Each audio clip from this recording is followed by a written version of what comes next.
Magandang umaga po ulit. Tayo po ay papasyal po ng bukid dahil maulan. Titingnan po yung halaman at ang palay. Kaya nang maulan po, baka mamaya pinakikilman. Kaya papasyalan po natin yung aking mga pananim. Kahit kung malakas ang ulan, ay papasyal ko rin kayo. Sana mapanood ninyo ito. Kaya po, pasaka na tayo.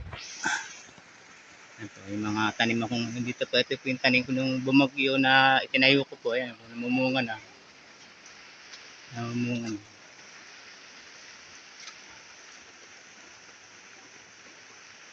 At ako, may bunga. Ayan.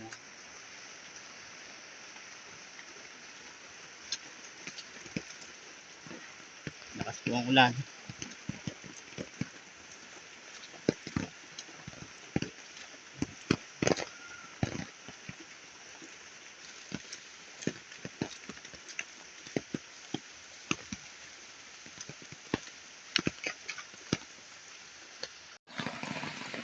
Na sa gitna po tayo ng gubat, sumisapa. Kasi nalaki ang tubig.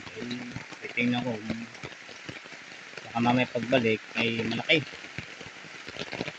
So, yan muna natin. Malakas po kasi ang ulan.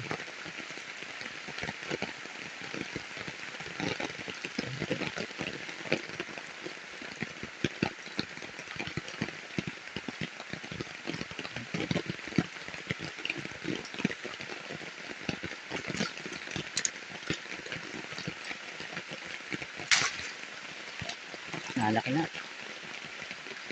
Yeah.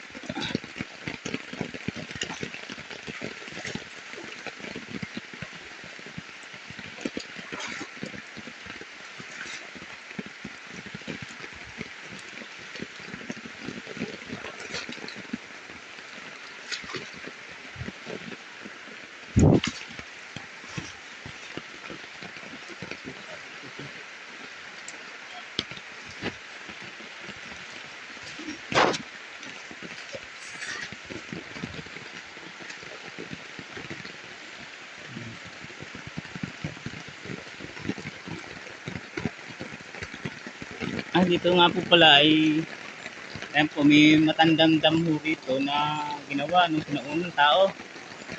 Baka po ito na, baka hindi pa ho kasi tao, may nakakita ko na itong dam nito. Siguro po hindi na ituloy dahil sa kakulangan po at kahirapan nung una ay hindi na ho napagpatuloy. Hindi ko lang ho alam din ang kwento kung ito po ay sadyang ginawa upang siguro daanan po ng tubig na kailangan pong tumaas upang magamit sa tubigan. Yun po ang inaabot ko dito, itong dam na ito na maliit. Sinauna na po ito, matanggal na ito. Yan po, dadaan po tayo sa ibabaw. Tinignan ko po lamang, baka kung mamay pagtawid ay hindi ho makadaan. Para may madaanan po rin. Ito po. Yan. Kaya po naman pala. Yan. Yan po yung daanan nyo. Siguro po lang ako, baka mamaya hindi po makatawid. Ang lakas po ng tubig. Akit po sa taas, ang lakas po ng ulan. Yan po.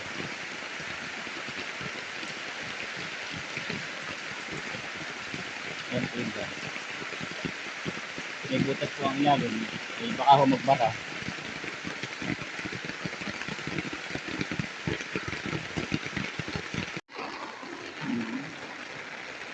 Lakas po ng tubig. Lakas po ng ulan.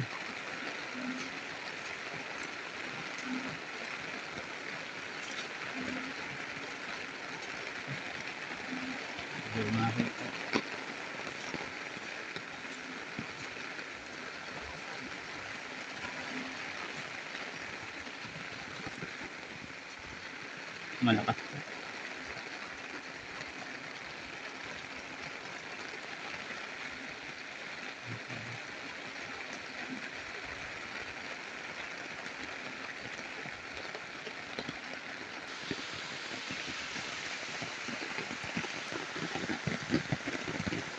Sobrang lakas po.